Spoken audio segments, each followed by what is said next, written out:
Boker Tov, quand mon cher Rabbeinu avait 16, 17 ans à peu près, il était prince égyptien. Il a grandi dans la maison de Paro, un enfant adopté par Bithia, la fille de Paro. Et la Torah nous raconte qu'il sort voir ses frères. Il passe dans un chantier, il voit un Égyptien qui frappe un Hébreu. Il voit que personne ne fait rien du tout, il tue l'Égyptien. Le lendemain, il revient dans les chantiers. Et là, il voit deux Juifs se bagarrer. Une grosse bagarre. Et il voit un qui lève la main sur l'autre. Et mon cher Rabbeinu le traite de rachat. Racha, lama takerecha. Il n'a pas encore frappé l'autre, mais il voulait lever la main. De là, on voit que quand quelqu'un il lève la main sur l'autre pour lui faire du mal, déjà, il s'appelle Racha, puisqu'on voit que Moshe Rabbeinu a appelé cet homme Racha, rien que du fait qu'il a levé la main.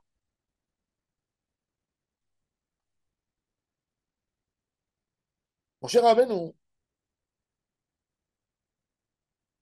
nous donne une règle, une compréhension très fine. Quand un homme se dispute avec l'autre et lui dit un méchant mot, l'accuse de quelque chose, le traite d'une certaine manière, ben déjà, ce que tu dis à l'autre, tu l'es. Parce que de la même manière que tu essaies de trouver le défaut chez l'autre, tu trouves en fait toi dans l'autre.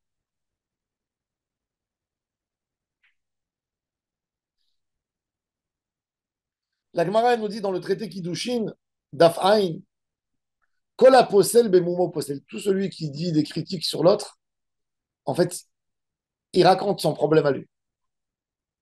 Kola posel bemumo posel. Et la notion de haka'a, de frapper, c'est même dans la langue. Mon cher Abbé nous dit, Racha, lama takereha, pourquoi tu frappes l'autre? Quand quelqu'un a une envie de faire du mal à l'autre, il a tout son côté obscur de sa neshama qui se dévoile. Et ça, c'est le Recha. Ça, c'est la Avera. Ça, c'est Racha lama takereha.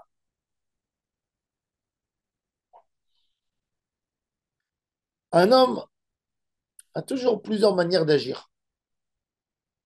Quand quelqu'un lui fait quelque chose, lui fait un tort, il pense dans sa tête sur une, deux manières d'agir. Il y a toujours une manière qu'on ne pense pas là-dessus. C'est la gentille manière de se taire, de ne rien faire, de rendre du bien. Qu'est-ce qui sort en nous quand il y a quelqu'un qui veut nous faire du mal? Sortent les mauvaises choses. Les mauvaises choses. Lui rendre, l'éduquer, lui faire comprendre que moi, je ne suis pas celui-là et celui-là qui peut me faire ce qu'il veut. Sur ça exactement, mon cher Abenou a dit, Rachin, ça, c'est le côté mauvais. Pourquoi tu l'utilises? Lama takerecha. Pourquoi tu veux faire du mal?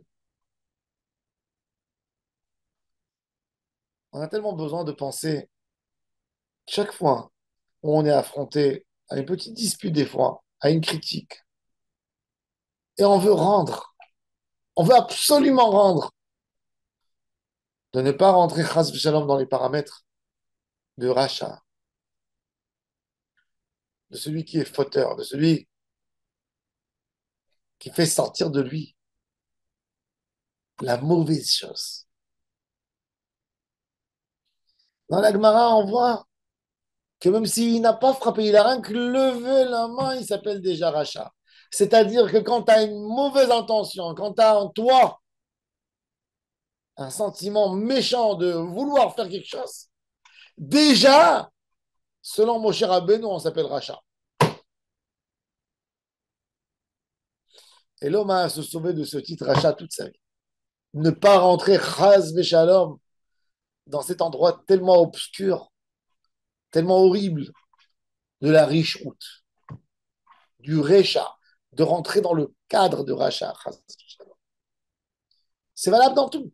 C'est valable dans la bouche. Quand quelqu'un il veut dire une phrase vexante, quand quelqu'un il a envie absolument d'aller dénoncer quelqu'un, quand quelqu'un il a envie de faire un geste qui va faire mal à l'autre, eh ben il rentre chas v'shalom dans le cadre de Racha. Personne qui a envie qu'Akadosh Baruch Hu déclare sur lui en haut qui s'appelle Racha.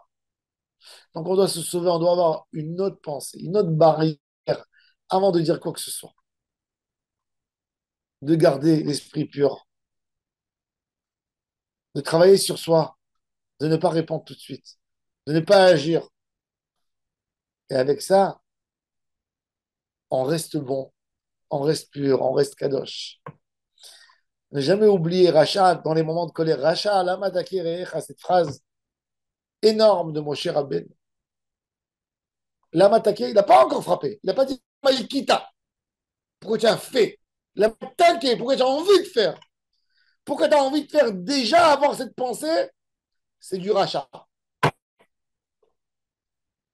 C'est bien nous de garder toujours, parce qu'il faut savoir que les midot raot, c'est la pensée.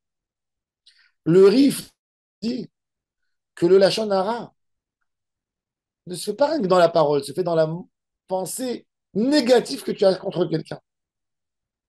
Quand tu as cette haine en toi, quand tu as envie d'agir, tu as envie de te venger, déjà tu rentres dans le cadre de la Shonara, de Rechilut, de Racha. Qu'on ait toujours en nous cette pensée positive pour chacun, de le garder, de l'honorer, de vouloir lui rendre du bien. Hachem Yeh Bezanu Baruch Adonai Leolam. Amen. Amen.